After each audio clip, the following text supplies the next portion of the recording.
फुरसुंगी येथे शाश्वत अन्न प्रणाली हा कार्यक्रम करण्यात आला। मुलांमध्ये वृक्षारोपणाची व संगोपनाची आवड निर्माण व्हावी तसेच पर्यावरणाचा समतोल राहण्यासाठी झाडे लावा झाडे जगवा हा संदेश देण्याकरता वृक्षारोपण कार्यक्रमाचे आयोजन करण्यात आले होते।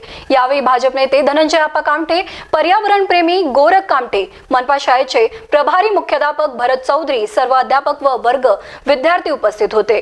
विकास कारभार, स्टार महाराष्ट्र न्यूज, पुणे।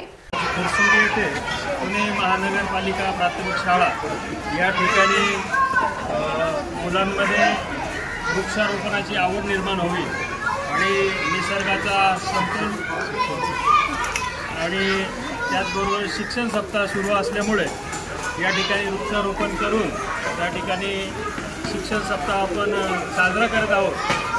या ठिकाणी फुरसुंगीमध्ये शिवशंभो सोशल फाउंडेशनच्या वतीने जवळपास लाखभर झाडं लावून या ठिकाणी पर्यावरणाचं काम केलं जातं। या पिढीला निसर्गाची आणि या झाडांची आवड निर्माण व्हावी यासाठी हा स्तुत्य उपक्रम या ठिकाणी शाळेने केलेला आहे। त्याबद्दल मी सर्वांचं चौधरी सर आणि सर्व शिक्षक आणि त्यांच्या स्टाफचं मी मनापासून तसेच या नियोजनामध्ये सातत्याने सहभागी होऊन धनंजय अप्पा यांना सतत सहकार्य करत असतात त्यांचं देखील मी या ठिकाणी आजच्या कार्यक्रमाच्या निमित्ताने